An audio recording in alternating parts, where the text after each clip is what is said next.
Okay, you're on. All right. I'll be official, even though everybody knows I'm Malia Klein, but good evening.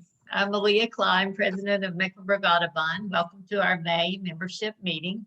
This is our last meeting, sadly, before our summer hiatus, which makes me a little bit sad, but looking forward to a good summer. Thank you so much for your support this year. And for your flexibility, because we've had to do a lot of adapting to our bird walks and field trips as COVID guidelines change. So we really appreciate you hanging in there with us. It has been a great privilege to be your president. As usual, let's get started and get this party going. I'll call on our Vice President, Christine McCluskey, so we can see her birdie slideshow. There it is. Right. Our speaker tonight is Dr. James Rotenberg from UNC Wilmington, and I think Jamie's already on here, so he will be with us in just a moment. Okay, this is something we do every May. It's an important piece of business, and this might get a little complicated, but we'll get through it. So we need to approve our slate of board nominations, and we have two people who are brand new, Sharon Bador and Richard Puckett, and one person, Larry Leamy, who's up for his second term on the board. Okay, so this is what I need you to do in order to approve this slate. If you drag your mouse, your cursor, down toward the bottom of your screen on the far right, you will see a button called Reactions. Has everybody got that? Well, they can't hear you. I mean, We can't hear them. because they're all muted. Oh, okay, never mind. All right, so I'll tell you again, just in case you haven't gotten it. So you drag your mouse or your cursor down to the bottom of your screen, and there are little icons, and the one on the far right says Reactions. It's got a little smiley face. So what we need you to do is click on that Reactions little smiley face. So if you'll do that. Okay. And then you can do one of two things. You can click on one of those icons, thumbs up or really anything, or you can raise your hand, which doesn't show up on mine. But if you have, if you drag it all the way down and you see a raise your hand, do that. So what we're going to try to do is everybody approve this board slate by clicking on a reaction. I see people are raising their hands. So click a thumbs up, raise your hand, whatever, and I will quickly look through. And It's make bringing sure. up numbers. What? We got 22 yeses. Okay, good. Agreed. Perfect. Okay. Everybody approve the slate? Mm-hmm. Yes. Okay, excellent, great. Thank you so much. And thank you for these three people who will join us on July 1st, and you'll be seeing more of them next year. So thanks very much. That's our new board members are returning. Yeah, one returning. Okay, Christine, let's see. The birds are back. So we are doing field trips and having fun. Anything you wanted to say about this one, Christine? Nothing special. Just when I saw this comic, this is from Mutt's Comics. It's one of my favorites. And they do a lot of cats and dogs, but often include some little blurbs about birds and migration and whatnot. So he's done a few comics the last few weeks that featured birds, and I just got a chuckle out of this one. And certainly we've been hearing from the pre-show, and you'll see in the slides ahead that everyone is seeing some of the new migrants that are in town, and we've definitely shifted into full spring gear. The birds are here. Well, all right. okay. I didn't know Shannon was on the call. Yeah, I didn't see Shannon. I'm here. Oh, Oh, good. Hey, Shannon. Do you want to tell everybody about your friend at Ladder Park? Sure. I'm in my car. Can you hear me okay? Yes. Okay. So I happened to look up, I was at Lotta Park, and I happened to look up in a tree, and the barred owl was staring straight down. And I looked on the lawn, and there was 3 squirrels. So he was totally checking out his buffet and which one he was going to pick for supper. And I turned around and was on the phone with my husband, and I was bragging about my supper of my calzone that I just ordered because he was out of town. and turned back and I missed it. I had a front row seat. He had totally gone down and got his dinner. But then I turned on to the path and there was a squirrel on the path. So he must have dropped it on his way into the trees. And I waited for a second because I'm like, he is so coming back. Totally came back and just looked at me. That's what that first picture on the left is. He was staring at me like, you're not getting this supper. This is mine. And these are cell phone pictures? These are cell phone pictures. So So I you were that zoomed in. close. Yeah. No, I zoomed in with my binoculars. All right. Yeah. Tricky, wow, very So I tricky. so I zoomed in and he grabbed the squirrel and then took off and I happened to see where he landed in the tree. So that second picture is another zoomed in through my binoculars, but that one was just so cool because he was with the blue background and he has, you can see the squirrel on the tree limb. So Yeah, I thought that was really cool. very neat. But That was that's great what when I you get can for have a bragging. Nat Geo moment live. It was so cool, but I hate that I missed him grabbing the squirrel, even though that's sad, but circle of life, but it would have still been cool to witness that. Yeah. Well, thank you for sharing. Yes, thank you. All right. Here's some other cool sightings that we've had in recent weeks that some of our members have shared with us. Sean Brenner, for those of you who are on the listserv, the MechBirds listserv, you'll see he's been sharing a lot of his photos in recent weeks on those postings, and I've really enjoyed seeing them. So he had one of the first ovenbird sightings I had heard about a few weeks back, and I just love that shot on the right where you can see that orange color on the crown. Such a pretty thrush. And he also had that yawning northern cardinal baby, which was super cute.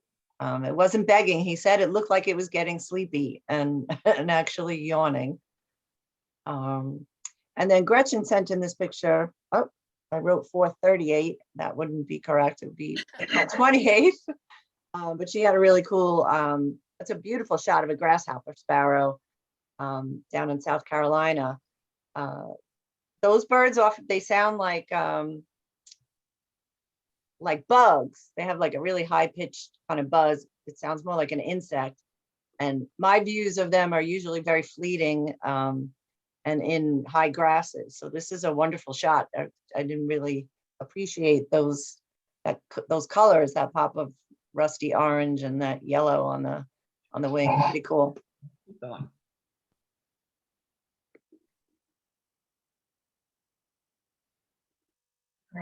Nice.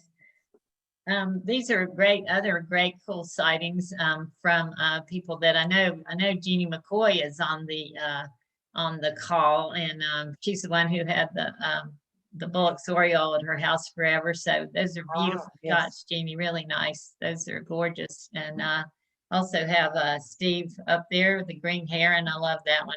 The way he's looking to the heavens. That's a beautiful shot. And what else we have here? And that's a female summer tanager that Steve also took that shot. Okay. Which is pretty cool. And the catbirds, you know, I just had I think I was a week or so behind other people, but I just had my first of season in the yard last week. So this was fun to see. So now that's it. When we go out, that's you hear that mewing from the woods all the time. So if you haven't seen one yet, they're out there. You definitely will.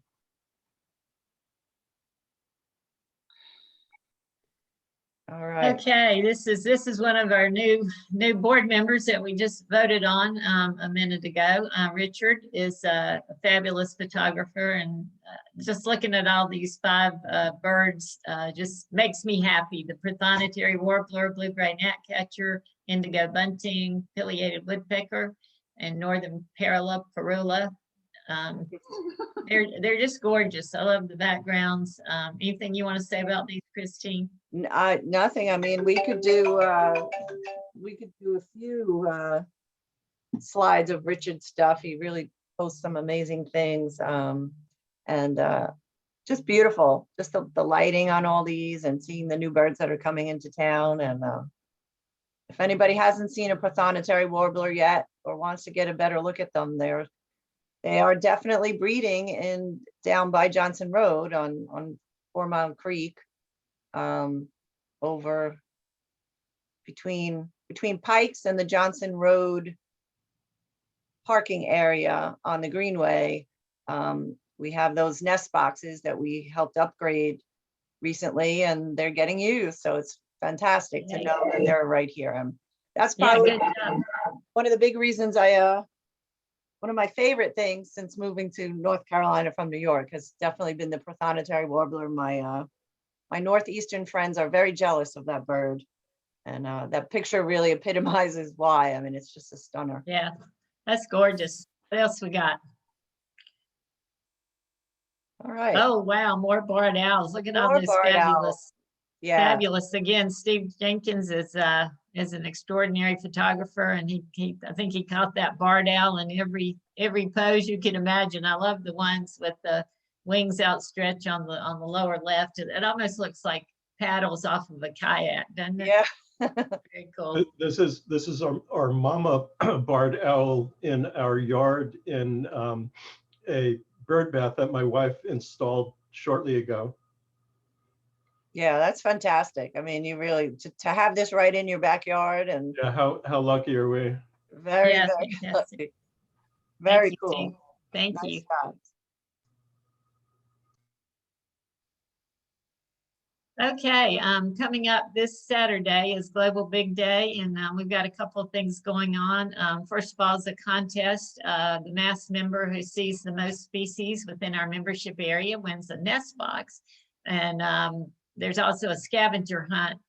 If you look on page 6 of the May newsletter, and there'll be a posting on the MechBirds listserv telling you various clues to finding specific birds. So Christine, how do they get in their species list? So they can just email me. My email's up there, chrismcbirder@yahoo.com. If you're having any difficulties with that, you can just email our main number. I'm sure we'll collect them eventually. But basically, we're just using the honor system of how many birds you see that day, and whoever sees the most. We recently invested in some prizes, so we have some really cool. We have bluebird boxes, and we have brown-headed nuthatch boxes, so the winner can choose the nest box of their choice. Right, right.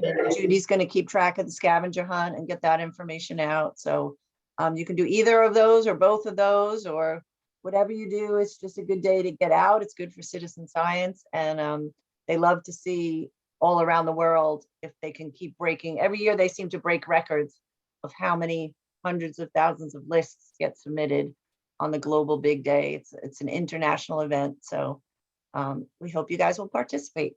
Yeah, yay. Okay, you want to quickly, whoa, the curtain will not open.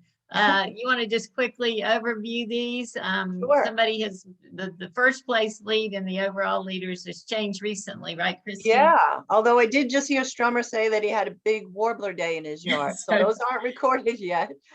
He might have some new numbers, but as of yesterday, because it often takes them a few hours to update before we get our numbers. But as of my check at midday today, which would have been current through yesterday, Beanie McCoy moved into the lead for the first time. She's got 83 species, and she's in Meck County. Strummer is in just one behind, and maybe not so behind anymore, with Ron Clark, one of our field trip leaders. They each have 82, and that's the first time Ron's on the list, I think. Steve Tracy is very close with 80. Dennis Kent made the list. He's in Union County. He's got 79.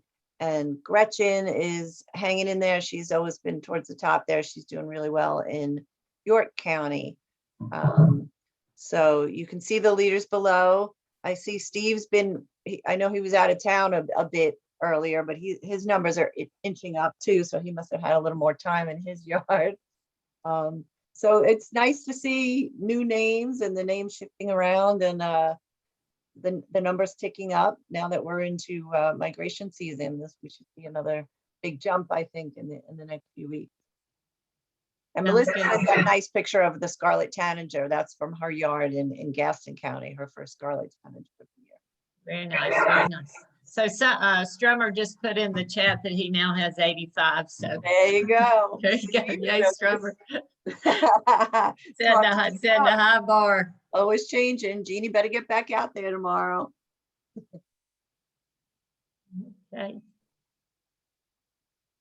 Oh, the NC Bird Atlas. We've talked about this a good bit, and you can find out more at ncbirdatlas.org. That is a 5-year count where of community science, where people watch birds and put it through a portal that goes directly into the North Carolina Bird Atlas. So I would just suggest that you go to that website and find out more. I know there's a webinar that's coming up. There's a few webinars, and so you can do a big commitment, or at the very least, as long as you're in North Carolina, you can change your eBird to automatically enter it into the count for that purpose. Your regular eBird entries won't do that, so I would suggest you at least do that. It can't hurt, and it will help. So if you have any questions about that, you can ask us on Field Trip Walks or email me Sounds on good. Facebook or whatever. Thank you. Sure. All right, as we mentioned at the top, after tonight, we will be taking our summer hiatus. There's still some more field trips, which we'll talk about in a minute, through the beginning of June. But we plan a membership picnic. Usually we have an end of the season picnic, but we've decided that we're not ready for that in-person event yet. So look for more information about the Welcome Back picnic, which we will have hopefully on Thursday, September 9th. That'll be on macbirds.org information. So, All right. all right. Well, moving right along, Christine, while you queue up Steve's field trip slideshow, as you know, our Mecklenburg Audubon membership continues to soar. The pandemic has made a big difference in people wanting to get out, enjoy nature, and watch birds. So a special welcome to our newest members tonight. We've got 2 new Nancys, 2 new Lindas. They've got some common names here. 2 more L people, Laura, Larry, and also Chuck and Sharon. So all of those new members, welcome, and we're glad to have you as part of our flock. Thank you so much. Now, Steve Coggin, the man with the plan for the field trips. All right. Sorry, everybody, give me a minute.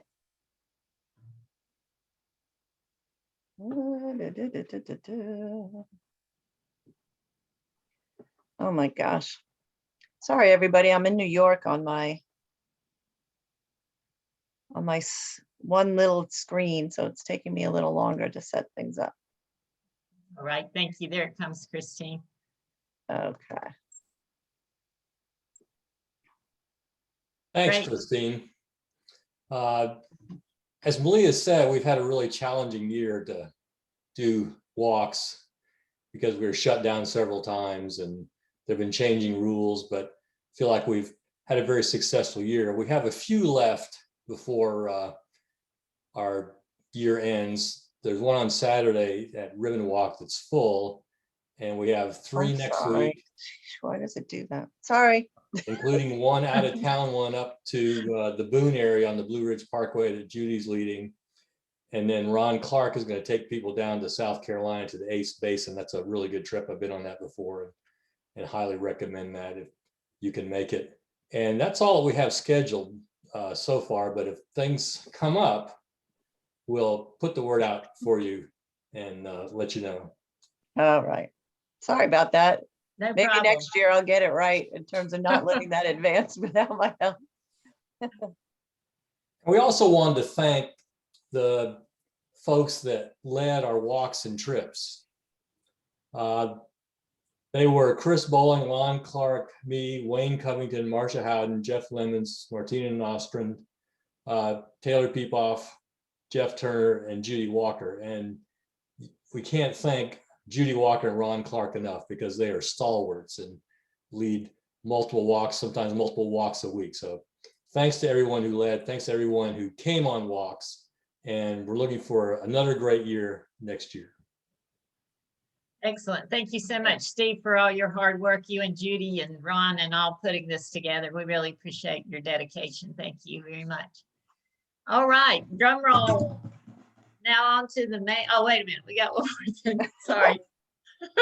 I'm good. We're just blowing it tonight, Christine. I'm getting ahead of myself. I don't know if Matthew is still audible with us. Are you, Matthew? Do you want to talk about our upcoming, we want to judge our interest in a pelagic birding trip? Matthew? Well, he might be muted. Yeah, you might be muted. All right. So our last talk where we had Kate Sutherland from Pelagic, I forget what the name of her company is again. Seabirding. Seabirding. Seabirding. Seabirding, that's right, the woman from Seabirding. We were thinking of doing a field trip out there, and so Matt was trying to figure out if we would have enough to. Oh, I think I hear him. I heard a beep. I asked him to unmute. We'll see. Okay. Can you hear me now? Yeah, yes, there we you are. can. Hey, Go ahead, Matthew. Matt. All right. Sorry. Apparently on the phone, you have to press *6 to unmute. I Oh. did not know that. Anyway, so yeah, after last month's presentation by Kate, which I thought was really awesome, I am really super excited to get out on the boat again. And Jeff Lemon reached out to me and was wondering if we wanted to organize a Mecklenburg Audubon pelagic trip, and I thought that was a great idea. I can't get enough of going out on the boat. So basically, the deal is we can get a group together and just kind of sign up for one of the existing trips, and most of them are on the weekends. And we'd probably be targeting August or September for that, where we can find one with enough spaces, or we could charter our own trip, which would probably be restricted to weekdays, because most of the weekends and stuff are all have scheduled trips already. So if you're interested, the trips are amazing. If you've never done one, you'll get a ton of live birds. You'll have a great time. You'll hang out meet a whole bunch of really good birders. Just send me an email. My email address is on the slide. Let me know maybe what would you'd prefer, weekend or weekday, and then we'll set up some sort of poll so that we can kind of figure out when we're wanting to do this. And I would definitely encourage, if you've ever even thought you might be interested, it's worth it, and it's a great time. So send me an email. Let me know. Good, thank you. And I would send an email if you're really, really interested. Email Matthew right away. That would be great. And Tim Strickland is asking just one weekend. For now, that's right, Matthew. Just one weekend is all we're hoping to schedule, right? Correct. Okay, good. All right, thank you very much for thinking of that and arranging it. And now let me do the drum roll again. On to the main event.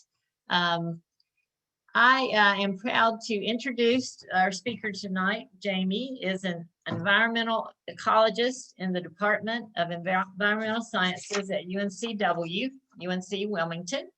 He received his PhD at the University of California, Riverside, specializing in tropical community ecology.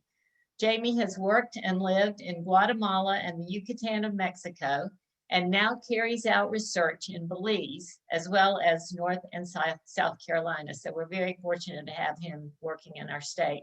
He uses birds as environmental indicators of habitat change and condition. His current projects include bird community dynamics in rainforests, along a watershed in Belize, as well as, this is fun, using unmanned autonomous vehicles, UAV drones, and machine learning to characterize rainforest habitat. He's got a lot going on. There's lots more information about him here, but I want to point out that he has forthcoming publications on the demographics of painted buntings, how disturbance impacts the rainforest bird community in Belize. and characterizing the Belizean rainforest using all the things we talked about, the UAV drone imagery. He currently has undergraduate and graduate students working with him on the Belize project and on Painted Bunting. So please help me welcome Dr. Jamie Rotenberg, please. Well, thank you so much, everyone, and thank you for being online with me today. It's a real honor to be speaking with this group. We tried last year, of course, and things got a little bit hairy with the pandemic and things. And so I'm glad to be able to do it actually tonight with all of you. And there's quite a few people on tonight. This is, more than my usual classes. So I'm happy to have all of you here. So let me go ahead and share my screen right away here. Let me make sure I do it right here. Hold on just a sec. And hopefully this will work. And can you all see that okay? Does that look okay? So I like to start off with a little bit of humor here. If you want to read this slide real quick, obviously we'll be doing this on Painted Buntings. And yes, I am from the University of North Carolina, Wilmington, the Department of Environmental Studies or Environmental Sciences.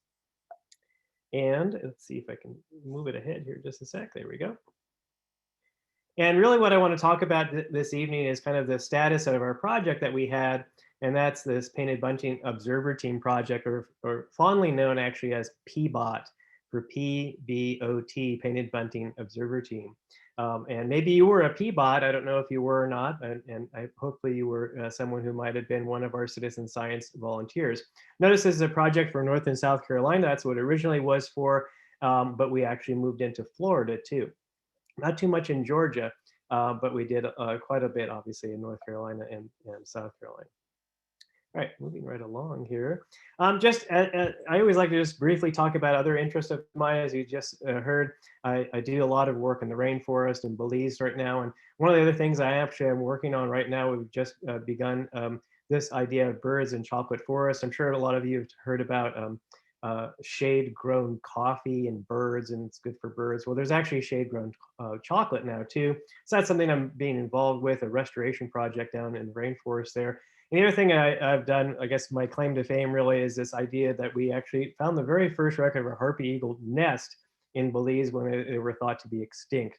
A lot bigger bird than a painted bunting, but it's something else that I enjoy doing.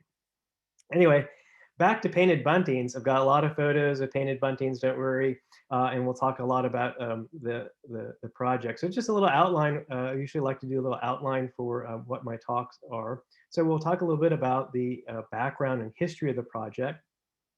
We'll also talk about a banding component and the results from the banding component.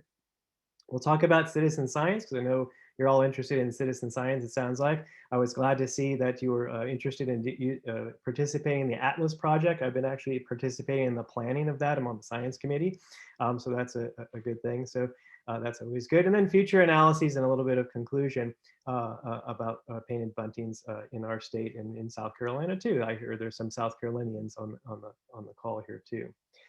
So a little bit of background information and why would we want to study painted buntings? Well, look, I mean, they're beautiful. Why wouldn't you, right? And the funny thing is, when I first started, at UNCW, as about 17 years ago or so, someone asked me, well, what do you know about painted buntings? And I said, well, they're pretty. Do we have painted buntings here? And it's like, yes, of course. I had just moved, I'm not from the East Coast originally. And I thought, well, it'd be really neat to learn a little bit more about them. So I actually joined a group that was studying the bird and found out a lot about them. Look at this one on the left. Isn't that unusual too? Look at that coloration, excuse me, of that chest color. And so there is some variation on these birds, as you can see. So why study them? Well, what was actually going on? So a little bit of background. When I first started with the painted bunting, this is back in about 2005, 2006 or so, the species was a species of conservation concern. And from all these agencies that you see here, including Partners in Flight, here South Carolina Department of Natural Resources, and our very own Wildlife Commission on the bottom.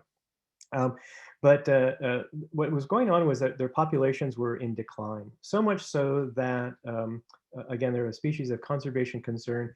And also the U.S. Fish and Wildlife Service, I mean, you might not be able to see the fine print on this, but as you can see, it says here, focal species strategy. So painted buntings, as you can see on the right-hand side of the circle, became one of these focal species The idea was, well, let's not wait to get it to be threatened or endangered or something like that, and do something about it beforehand. What can we learn about why it's in decline? And so that was this idea. And there's a variety of different, there was about 100 species actually, but there were several, about 10 that were these focal species, highlighted species of that year, including the painted bunting. So why was it something that we were concerned about? Maybe some of you have heard about this. It's called the Breeding Bird Survey, or more fondly known just as BBS data or BBS survey. It's similar, if you're not familiar, it's similar to Audubon's Christmas bird count, though it's done during the breeding season instead. And usually it's done by people like birding geeks from academia like myself, or from state and federal agencies who actually drive these routes and go ahead and count birds. And so one of the birds, obviously, that we would count in this area would be painted buntings. And there was, as you can see, back in 1966, when this all started, up until about 1995, about a 3.1% per year decline in the species. So that's what really got it on this list, that something was going on. We weren't really sure what. Maybe we ought to do something before it really declined. As you can see, I'm hiding a piece of this right now.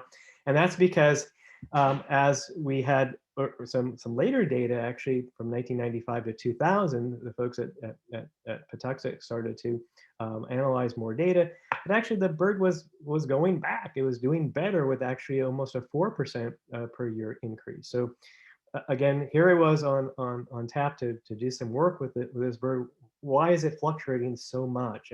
And so we wanted to find more information. So before I tell you a little bit more about the study, let's just talk about where can you find painted buntings. And so where you all are out in the Charlotte area, you're not going to get too many painted buntings. As you can see on this map, they're in coastal North Carolina, where I am right now in Wilmington. And they're here right now, by the way. They usually arrive on tax day, about April 15th, is usually give or take a week or so. And they already are here. I've already seen them. Anyway, as you can see, that we have a coastal population or is now known kind of as an Atlantic population, whereby you actually have 4 states: North Carolina, South Carolina, Georgia, and Florida, where there's breeding going on. And then Florida actually is the only state of those 4 that actually has a wintering population too. See that kind of orangish color, that you can see that. Then there's also this Midwestern or Western population, which is a huge area, as you can see. That's out in Texas and Oklahoma and Louisiana, in that area. You can see where they winter as well, either in Mexico or Central America, even in the little country of Belize down there. If you're familiar with the Yucatan Peninsula, where Cancun is, it's that little sliver of a country that's on the bottom. I don't know if you can actually see my pointer, but that's the other place where I do my work. And I have seen Belizean buntings down there too. So here's just a close-up of the breeding area, and this will be important as we move along into our talk tonight too. And you can see, look at that, it's a real sliver of landmass from about Morehead City, North Carolina, and it keeps getting, just that thin area. There's Wilmington there as well, and so you really need to be by the coast. I'll just say that I live about 5 miles or so away from the water, a little bit closer to UNCW, if you're familiar with that is in Wilmington. I usually don't have painted buntings at any of my feeders. I've actually only seen them once at my feeder. I think the bird was lost. I live too far away from the intercoastal waterway or water, like in kind of marsh area. But if you look down as we move further south, towards Myrtle Beach, it starts to, and even further, it starts to open up. And there's this huge area of inland habitat, actually, which is mostly farmland, a lot of farmland in South Carolina there too. And then obviously in Georgia, goes up some rivers in Georgia, and then down mostly coastal again, breeding wise down in Florida. So here are these BBS routes that I was talking about before. Let's get back to that again. And interesting enough, as you can see, these squiggly lines everywhere, those are the actual routes.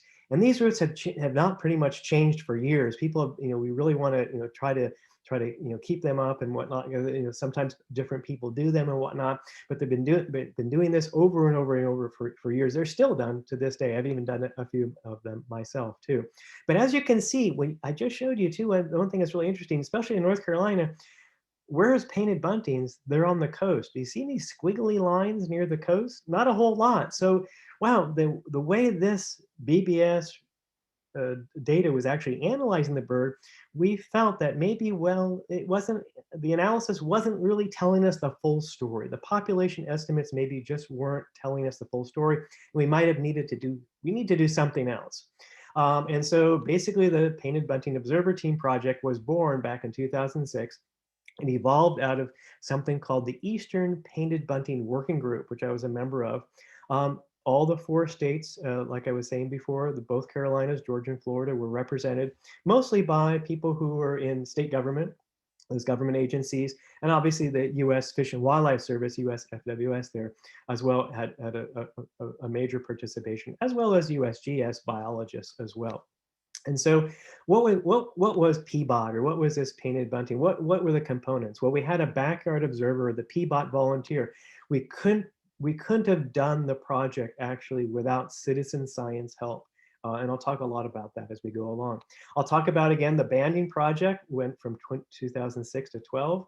And then, of course, we had a website, which I'll briefly talk about, which did a lot of outreach. And then we also had I had a huge student internship program, especially during the summer. We even brought students down to South Carolina to help us do banding and counting and things. It was actually a lot of fun.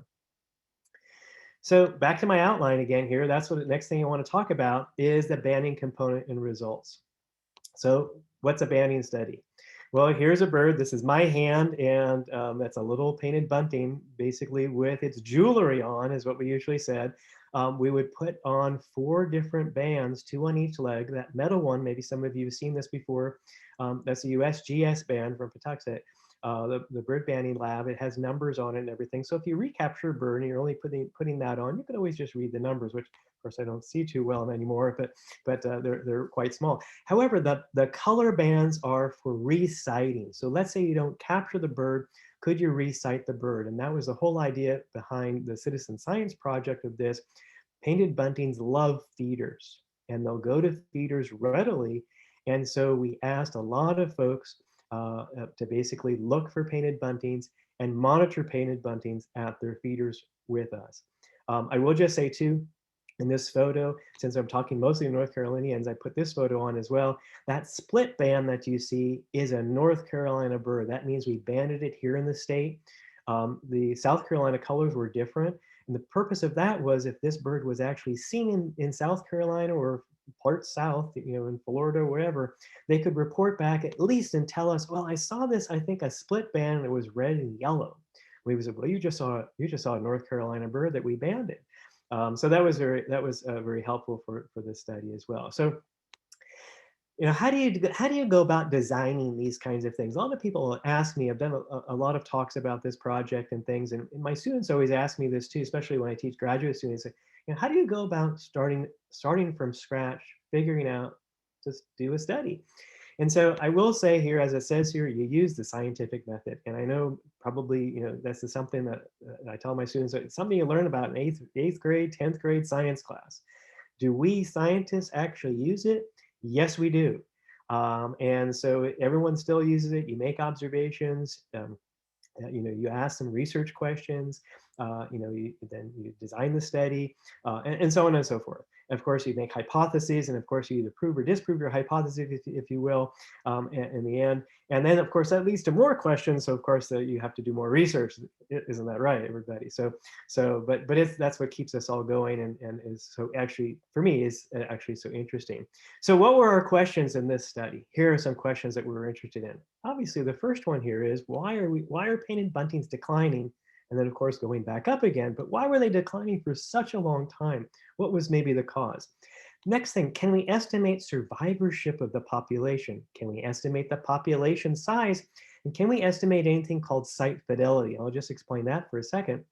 Site fidelity, if you're not familiar with, is basically this old adage, well, I have a pair of robins, they make a nest in my backyard. They always come back, and they're always, even though the nest is gone because of winter storms, they come back to the same tree in my backyard and nest again. That's site fidelity, okay? And the other thing too, survivorship and population size. I mean, if you can estimate survivorship, absolute survivorship, that's kind of the holy grail of population biology. And so I'll share some of that information with you this evening too. And the last question, which is still out there, actually, we haven't really answered this question, but I wanted to throw it out there because it was one of our original questions, is how important are backyard bird feeders? And a lot of people always ask me, are bird feeders good? I mean, are they good for birds? And what's with that? And we're thinking that possibly for painted buntings, at least, that they were actually good for painted buntings. And I'll explain why a little bit later. Actually, I'll explain that just now, actually. So one of the things that we noticed right away from our observations using the scientific method was the fact that, well, here's this habitat, and the habitats were changing. There were some differences from the past into the present for habitat. So here's some great coastal habitat. I'm sure you all recognize this, great place for birding, all this. One of the problems, though, with this is that we all like to put our houses near the coast. And so when you put a bunch of housing tracts in, all of a sudden now you've altered the landscape. Not only that, you may have actually taken away habitat from birds like painted buntings. Might you be able to give that habitat back or supplement their habitat with bird feeder food? Possibly, possibly. I'm just throwing that out there. We haven't really answered that question yet, but I just wanted to throw that out there. The other place that painted buntings breed in the Carolinas, at least in South Carolina, is in inland South Carolina. And the places where they usually are places like this. This is a cornfield, or we would see them in soybean fields. Not so much in the field, but do you see that border in the background of trees? That's where they would hang out, and the edges of that fly out into the corn, get insects to feed their young, because that's what they feed them during the nesting season, and they don't eat so much seeds because they're eating insects instead, and then go back to where their nests are. Some of the nests are low down, not too far up, but we've even seen some nests pretty high in trees, actually. Pretty interesting when we're working down there in South Carolina. Problems with the habitat there, again, changing habitats even in agricultural areas. Farmers want to increase their yield. One way to do that, well, I own that land over there. I'm going to cut those trees down and grow some more corn and soybeans or winter wheat. And that's what we were actually seeing actively at our sites while we were down in that inland area of South Carolina. So how do you design the study? Here was our design. We had 3 areas of interest. In North Carolina, obviously, we had this coastal strata, if you will, because they only are breeding, they're only present really on the coast. So you can see that big circle that's there. We also had a South Carolina coastal area as well. And then, of course, this inland area. And the reason why we divided things up like this as well is that there was some pre-existing information that maybe the inland area in South Carolina, that habitat and that population was different than the coastal populations. And then, of course, we wanted to know, I mean, North Carolina is a little bit further north. Is that different than being in South Carolina on the coast? I mean, the coasts are a little bit different. I will say this map is originally from our website, and these were sightings by PBOT, Painted Bunting Observer Team observers, citizen science volunteers, that they would log in automatically onto the website. The website started before eBird was around, but your smartphones weren't around yet. So people actually had to go to their homes, log into a computer, and put this into our site. It was a little bit a ways ago. Anyway, back to the banding study one more time here. Again, we had the 3 strata, as you can see. Another thing that we considered was too, well, we actually had different types of sites within those strata, and we call those banding sites, where we actually took some data, as you can look down on the bottom. We set up everything from 2007. We used 109 different sites, boiling that down to only 45 banding sites total, 15 per stratum. So we had replicates and everything, because we need replicates for a study. And we had these different types. They were high banding areas where we knew were a lot of birds, medium, and then low. And low captures was like, 2 to 5 birds. Medium was at least, 10 to maybe up to about 20. High sites where we were getting more than 20. And there was one site we used to call the crazy site in South Carolina. We'd go and band and capture in a morning 60 to 80 birds, all painted buntings, by the way. Crazy, just a crazy site. Anyway, how did we do this? Well, it's a Mark-recapture study. I'm sure you've heard of these sorts of things before, but just in case, again, we put the bands on. Many of these kinds of Mark-recapture studies, you would use a mist net. I'll show you what we used instead, actually, but you need a lot of volunteers. This is a student sitting, it's on the left of the picture, but on my right. It's an old picture of me. You can see I got a little bit more gray since this picture was taken. But anyway, there he was doing the banding with a student volunteer for the summer, and just citizen science volunteers would always show up because it's painted buntings. What can I say? I always had a couple of people who would always come out. Many times I'd be by myself or with a student, but we always had a lot of people out there, which was always great. The next thing too, we would capture the painted buntings in these traps. They were kind of like a crab trap, if you will. This is my colleague, Lex Lover from South Carolina Department of Natural Resources. And what we would do, as you can see right here, you see there's this shepherd's pole here. Well, if this was someone's backyard, we would go in, we would tell the folks to basically, put your feeder there, kind of train the buntings to come to the feeder. When we would come to do banding, we hide their feeder and put up our feeder. Well, our feeder was inside. Hopefully you can see my pointer right here, and you can kind of see that there's a feeder inside, and the birds would go in. There's small little holes here. They would get them trapped in there because they couldn't figure out their way back, and immediately we would take them out. They were happy rather than being in a mist net because they would go right to the food and start eating, and next thing that they would know, they would be like, ah, what's going on? I'm getting banded. So anyway, here is a banded bird. Here is obviously it's a beautiful male, and again, you can see he has bands on him, and the whole idea behind the banding, besides the metal bands, was so that we could actually see the bands and see what they look like. And so I just put this inset here real quick. Remember, each one would get these 4 bands. You could only see 2 bands here at this moment in time, but obviously we would wait until the birds would come back to the other side and usually be able to see them. Oops. All right, so some results finally. Okay, well, yes, that is the number. We captured a total of more than 6,000 painted buntings over the time period of this study. That's a lot. And most of the captures were actually new captures, as you can see, about 74%. Recaptures, which is so important. I mean, to do the kinds of things we want to know about populations and their survivorship and all this, you have to know about recaptures, and that was about 26%. And that's usually about what it is, about 75-25 or so with a study like this. Recaptures at the same site was 84%. Remember what I gave you the example about having the robin there in nesting in your backyard? Well, that's site fidelity. 84% of the birds we actually recaptured in the same site. 16% was different, and most of those were juveniles. Most of those birds actually were juveniles that we would recapture from a different place. Total recaptures by state. Well, remember, there's a lot more breeding area in South Carolina. There's the coastal and the inland area. So this is what would have been expected. We would have captured the greater percentage at South Carolina versus North Carolina, but that's a good percentage here in North Carolina as well. All right, so more data, survivorship. Again, this is, like I said, the holy grail of these kinds of population studies.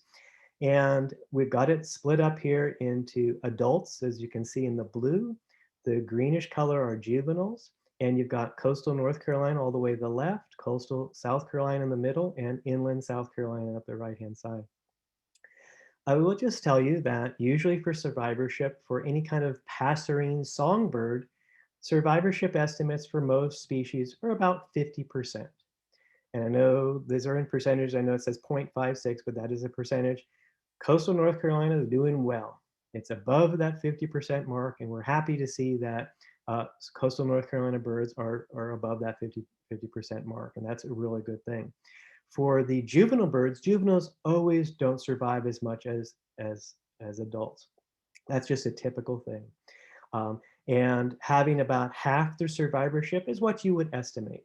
Remember, it's a big bad world out there, if you will. Juveniles don't always make it back, so we can't figure out if we can recapture them or not. They don't always make it out of even the first year.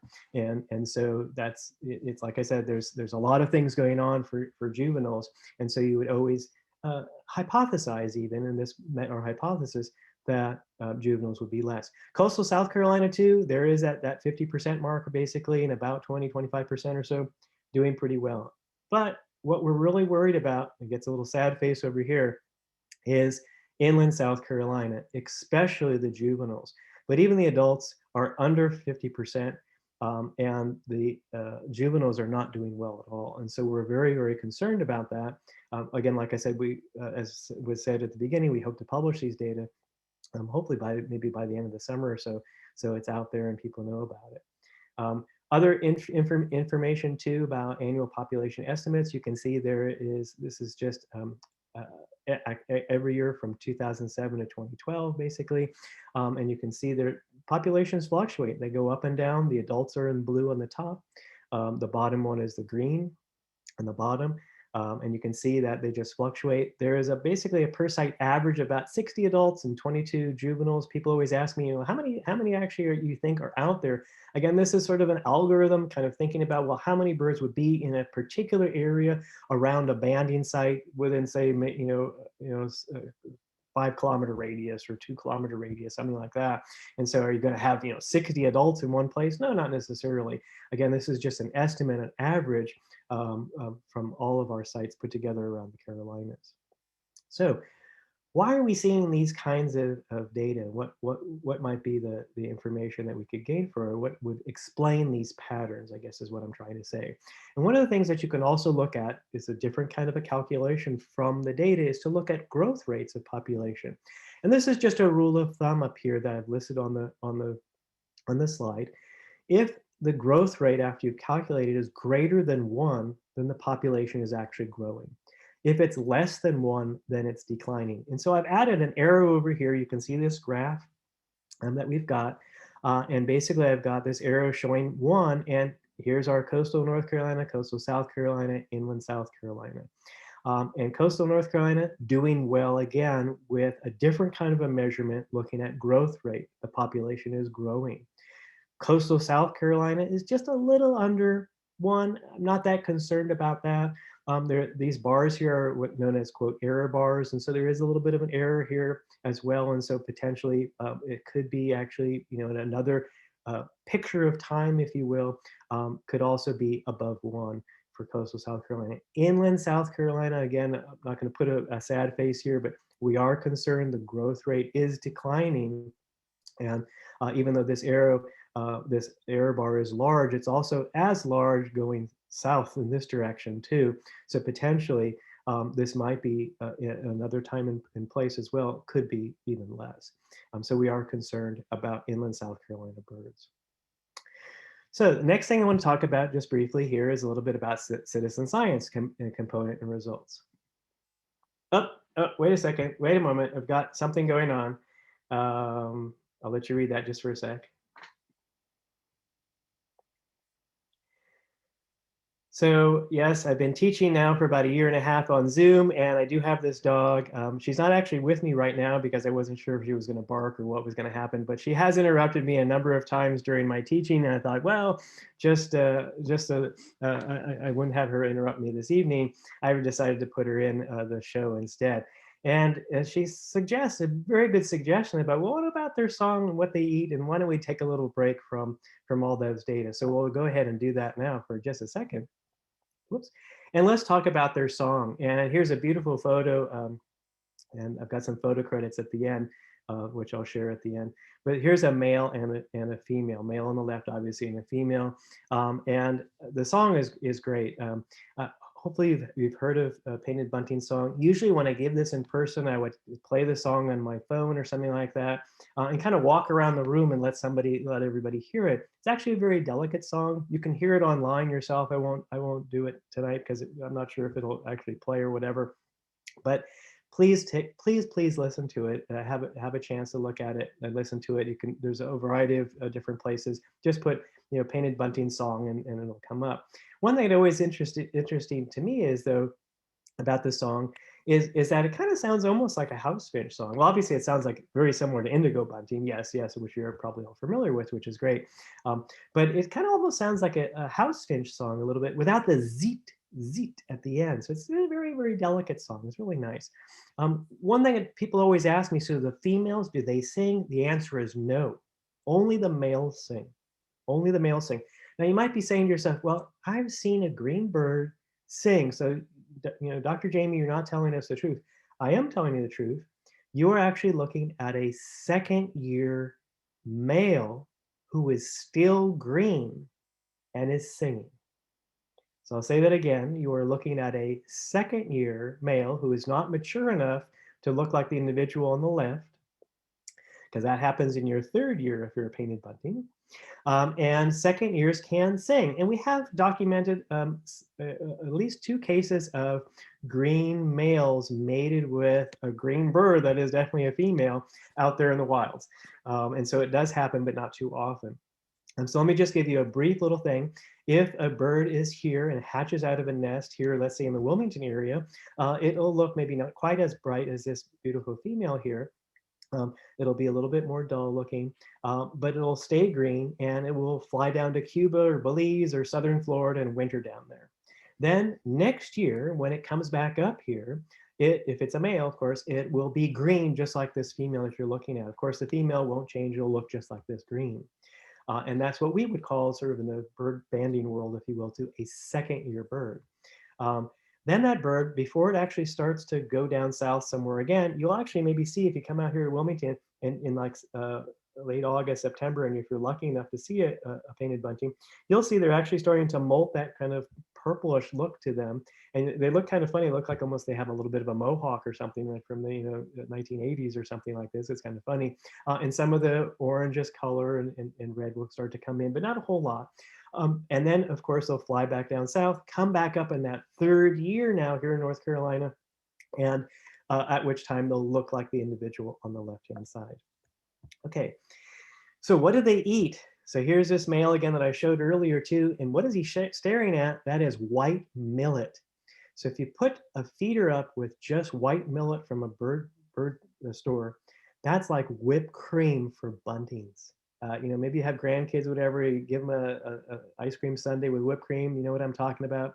White millet is just that for buntings. They love it, and they'll always go for that. Even if you have a little bit of millet in the bird mixture that you have, they'll show up as well. What do they normally eat? They'll normally eat seeds off of kind of grasses and things like that. I've actually seen them out in the wild in the coastal area, coastal habitats and things. But during nesting season, they'll actually go out and catch insects because that's a good protein pack to give their young. And so that's what they're doing. Again, male or female, obviously male right here. How about this one here, male or female? This is a female. I just happen to know it is from the photo that was taken. As you can see, there's a little piece of millet in the bill that's right there. And moving on just for a second here, just to show you, this individual here is a second year male. As you can see, without knowing, it's just a green bird. You can't tell, unless of course it started to sing. And that would definitely tell you all about that. All right, next, where do they nest? Well, here's an actual nest. If I had it in my hand, this nest would fit in my hand. These are tiny little nests. And just to let you know, they're just a little cup nest like this. The 2 birds that are there, the other egg that's there, I'd like to show this photo so you can see what the egg looks like as well. Just to let you know, that 3rd egg did hatch and they all fledged out of this nest, which was pretty neat. All right, so remember I did say I was going to talk a little bit about the citizen science component, so I'd like to kind of move into that right now, into our section. And what is citizen science? At least for me, it's all these people, including you guys I'm giving a talk to right now, all of you. I mean, I heard how you're interested in doing the bird atlas, you're sharing information on eBird, all that is citizen science. And all these things on the bottom here too that are just listed, like outreach education, community involvement, all these sorts of things. Yes, it gives me research data when people actually report it to me, of course, or to eBird or whatever. But all in all, for everybody, it means enjoyment. And I think you'll all agree with me that is definitely the case. And so that's really what all this means to me. I will say they're not taking a picture of me. I'm holding a painted bunting. I had a big open session for banding, invited a lot of people to our aquarium, NC Aquarium in Wilmington, and about 20 people or so showed up that day. I was kind of surprised. But they're not taking a picture of me at all. They're taking a picture of the bunting. When we actually had this going and everything, I had this website, as I was mentioning. This is just what it looked like. Obviously, you're all familiar with eBird now. eBird was just kind of going along, and there was nothing specific yet at that time that you could do for a specific bird species. So we turned to the internet to do this, and people would sign in, create an account, and all these sorts of things. What did we find out from our banding? Well, this is just for North Carolina. For you South Carolinians, I do have this same sort of a graph for you too. Look at this. This is amazing. This is a kind of a compilation of numbers of observations per year all together. And you can see, remember what I said about mid-April is when they arrive? Well, you always have a few sightings, you know, kind of strange sightings in the winter, but all of a sudden, here's that peak right here. I hope you can see my arrow. Boom, here they are. They're spending the spring and summer with us, breeding and all this. And then, you know, basically towards August, September, it's starting to decline over here. And then they're basically gone. And every so often we get some stragglers. I had in Southport for a number of years, I had a whole small little population. In South Carolina too, actually near the Ace Basin, where that field trip is, there was a little population that would show up actually in February every year. It was kind of interesting. And then remember I said we started to work with people in Florida as well. Lots of people have buntings in Florida during the winter. It was amazing. And look at this. This is the exact opposite pattern that we were seeing in the Carolinas. Obviously, here's the winter data starting in January through May. Then they're gone. And then they start to arrive again, and they're there for the winter here on the other side. That's why this chart is broken up with the summer months in between. All right, so the last little bit that I want to talk about is kind of future analysis and do a little bit of conclusion of our talk for today. And I'll do that with the help of this nice couple here asking the question that we'd love to find out, and that is, what is our current breeding range, and has it changed? And why are we only, you know, in coastal North Carolina? You know, I'm in places there's farmland in North Carolina that looks just like that cornfield that I showed you in South Carolina. Well, why aren't there painted buntings there too? Of course, the other individual says to me, well, you know, they would need a translator to tell us. I wish I could talk to the birds. Maybe you wish you could talk to birds too when you're out in the field. I talk to them anyway. I don't know about you guys, but anyway, how could we figure this out? And so, you know, egghead scientists like myself, as you know, we do a lot of work with modeling and things, and I'm sure you've heard of this before. And I do a lot of work in geographic information systems, also using drones and all these sorts of things. But what we did was we created a model, a geographic map that was basically cross-referencing our painted bunting locations with GIS information about the habitat. So it's like a Google Maps for birds, if you will. You know, in Google Maps will tell you, hey, you know, are there any restaurants around here? Well, we want to know, are there any good restaurants for painted buntings, basically, is what we wanted to ask our model. Of course, we had to create the model because we didn't have Google to give us a map like that. And of course, we used citizen science data with sightings and some spatial statistics and some things to figure out maybe a new breeding habitat for the birds. And this is what we actually came up with, myself working with a colleague, Dr. Joanne Halls, and a graduate student of mine who too has moved on, and using citizen science data and eBird as well. And so if you're on eBird and you look at their new sightings list, remember what my breeding area was. This area up here in the Carolinas and Georgia is a lot bigger. Obviously in Florida, it's showing all this shaded area here. This is some of the wintering data too. That's on here. So, but it's showing a lot different. Obviously, it's still on the coast only in North Carolina. It's still on the coast, except here. Wow, this is North Carolina, and that's no longer on the coast. And there's this huge block here that's going on. So there's a bunch of sightings that are being seen in eBird, for example, now that is pushing this. What am I looking for? Breeding range, I guess. In North Carolina, South Carolina, this range a lot further than what we used to have. So what I wanted to just show you, we aren't quite finished with our modeling, but I wanted to show you the most significant thing that we found so far, which I think is pretty interesting. So all of you know, in the early spring, it can be cold in the Carolinas. Even here in Wilmington, you know, early spring, it can be very cold. And so this is average temperatures through the period of actually when we did our banding and our citizen science data. So we're looking in, you know, basically 2006, 7 through 2020, 2015. and looking at average temperatures. And as you can see, just by this kind of heat map here, there's all this red along the coast here, all this red area that's here. That's the warmest temperatures. And as you go inland, you can see, well, those are mountains way out there. That's cold, and it's got cold colors as well. So you can kind of figure that out.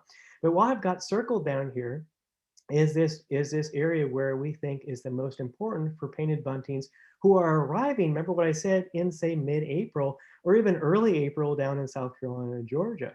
And the temperature range, this is, in science, we eggheads use Celsius and all this and centigrade, but I changed it over here to Fahrenheit so we can quickly look at it and discuss it. But basically over here, the warmest temperature is about 55 to 60 degrees. And the first three here, so up to about this orange here, is about, I don't know, 53, 54 degrees to 60 degrees, 61 degrees. That's what the temperature that these painted buntings like to find their territories with. And if I do something really fast here, again, we're still working on this, but I just wanted to show you for purposes of demonstration, there is the new boundary. And it coincides with that temperature really, really well. And I'll just go back one more time. Whoop. I'll go back one more time. I'll get to the acknowledgements. The last thing I want to say, just to show you one more time, one thing that's actually missing here, look at this heat map area here for warmer temperatures all the way up here in the Outer Banks. And don't get me wrong, maybe you've actually seen a painted bunting in the Outer Banks yourself. There's been no record of breeding painted buntings there, but look at that. According to at least this part of our map, of our model, they should be there, and they should even be breeding possibly up there too. There's actually sites, we only did it through North Carolina. There are some sites now in Virginia that they're being regularly seen as well. Is this because of climate change? I don't know that answer right now, and I won't go that far. But I think what's interesting is that the breeding sites, the breeding range of this bird is potentially changing, which is really, really interesting. And again, just to show you, here is that, and again, I just quickly kind of modeled this to show you the most graphical way that I could show you for this talk at least. And I'm going to end it there just to conclude. I hope you enjoyed our talk, and I'm always thrilled to share my knowledge and my information. And just a quick thank you to all of our participants, all these different agencies. Also, a special thanks go out to North Carolina Museum of Natural Sciences and my good friend, John Gerwin, who's always worked on this project with me too, and all these other folks, and of course my department here too. And photo credits, the photos that I used all came from these citizen science folks who would always ask me not to use their last name. There I am, I'm not a citizen science scientist, and there I am, I took some of the photos there. So I'll end there. I hope I didn't go too far or too long, and I would entertain any kind of questions that you might have or anything else or comments that you might want to chat with me. And I'll stop sharing here so you can see me and I can see all of you. Okay, thank you, Jamie. Excellent talk. I'd like to start the questions about the expanding range. Do you think the wintering range will be changing too? That's a very good possibility, and an interesting, something that's actually really interesting. I was able to obtain an old, not really everyone's familiar with feeder watch and all this, so let's just call it feeder watch. There was an old feeder watch kind of a study done in Florida. And this was back in, I think it was 1995, something like that. I'd have to look at it. I just haven't looked at it in a while. But I've actually compared those data with our data from the PBOT program, and then also more recent data from eBird. And the sightings of birds in Florida has expanded tremendously. Just to give you an idea, around the Orlando area, and I think it's pronounced Kissimmee, maybe you're familiar with that, there are so many more sightings of wintering buntings there. It's unbelievable. Now, of course, population of that area has increased as well. A lot more people going down there. So it may be an afterthought of just more humans seeing birds and putting up feeders, but I think it's more than that. So I think there is an expansion of the wintering habitat as well in Florida. Just that's a little bit maybe longer answer than you wanted, but I think that's my most complete answer. I think it's actually really interesting. Good, thank you. If you have questions, you can unmute your microphone and ask. Christine, do we have any questions from the chats? Well, Steve had asked about what they eat, but that was before Jamie got to his millet slide. So I think we've got that straight. Are early on when the slide showed up about chocolate, we had Shannon was eager to find out if she could volunteer to come eat chocolate and count birds for you. And I have a feeling we could easily put together a very complete team for you to go through that for you. Well, I'd love to keep that. I'd love to keep that in mind. I am going to. I think I mentioned to some of the folks that I emailed with in terms of getting this talk together and all this. I will be retiring from UNCW this year, but I will be continuing my work and continuing doing the research. Finishing the painted bunting work at least. And actually, we're thinking of maybe doing another citizen science project with the Buntings with another colleague of mine. But I will continue my work in Belize. I love Belize, and there's a lot going on. And this restoration project is really exciting. There's a ton of migrant birds, and with the chocolate, it's amazing. One of our most common birds are wood thrush. Actually, they're all over the place. Yes. And also Kentucky warblers. And an array of other warblers as well that you guys would know, and of course a lot of the resident birds too that are using this site that was a damaged site that we're actually have restored, and we're restoring some new sites as well. So it's actually it's an experiment more than anything else. It's actually very exciting. And so that's all I wanted to just chat with it. But I'll keep people posted and things as people go on. It's actually a research site that allows visitors to come. So I'm sure they would love to have. The acronym is called Be Free. And if you're interested, I can always send some information. They're closed now, of course, because of COVID. Right. Well, that sounds great. Well, congratulations on your retirement. We wish you much luck. Thank you very much. Thank you. Yes. We have another question from Nancy Nicholson, and she asks, in the building of the nests, how do they share, during the breeding, how do the males and females, do they share responsibility? What do they do? Great question. Yeah. So the female makes the nest. The male doesn't do anything in terms of that, typical, right? And the other part of that, the male will help with feeding the young, though. And we've actually documented that, and there's been some other documentation before my studies as well. So the male and female will both feed. However, only the female sits on the nest. I'll say that again, only the female will sit on the nest. The male never comes and sit on the nest. And you can kind of see why in a way. That green, I don't know if you ever come out to the coast and you look for green birds. I mean, that's like if you've gone to the tropics and looked for green parrots, you might see them flying. When they land, they disappear, and so do these painted buntings. One interesting thing I will say about the male painted bunting, though, even though it's so colorful in the sun, if it's in the shadows in a tree, let me tell you, it is like looking at something that has army camo on it. It just blends right in, and sometimes it just looks like it's part of the shadows. It's nature, as you all know, nature is amazing. So I don't have to go on too far about that. There's another question that says, is there a website to report sightings of banded birds? So unfortunately, our site, the way it was on an old, as you can see, it was an old site. There is still www.paintedbuntings.org. We kind of rescued the FAQ section, which was really popular and helpful to a lot of people. But it's a static site. You can't give us any data on it or anything like that. Since eBird, really that has kind of taken off with everything. But of course, there's nowhere to put if you've seen a banded bird on it. We still have a few people who email me directly, and if you want to, my email is actually right there from UNC. I will keep that email, so if you do want to email me, feel free. It's rotenbergj@uncw.edu. And if you see a banded bird, I'd be more than happy to entertain information from you. That's great. Just recently, I had from somebody, it's actually one of my most avid person down in Myrtle Beach, actually. She's been from the very beginning giving us data and things like that. Basically emailed me and said that her birds are back. And it's like, oh, fabulous. And the last one we banded there was in 2012. So that's how old it is. That's pretty amazing. What about, there's also Patuxent? Of course, there's always Patuxent, absolutely. So, I always encourage that. You can always go to the bird banding lab. If it's one of my birds, because there are other people now who are banding painted buntings and doing other work with it, because I'm not banding the buntings currently. And so it will go to the right person in terms of if you have the color, if you can see the colors and all that. I periodically still get information from other banders who capture our birds. And it's always good to know that they're still out there.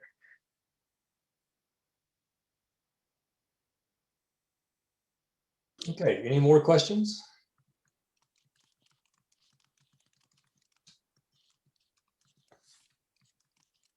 I think that's it. Okay. Well, wonderful. Thank you so much for having me and being so attentive and everything. I loved all your questions. If you do have other questions, you can always send me a quick email as well. I have And one I other. know it's always hard to ask questions sometimes on the internet like this. So, feel free. I appreciate that. Okay. Yes. This Okay, is, well, thanks, Jamie. I've, Oh, wait a I've got minute. a, Oh, Jeff's got a question. yeah, I got a question. I have technical difficulties there. So I have a question that seems like on the Outer Banks, painted buntings are only present in the winter.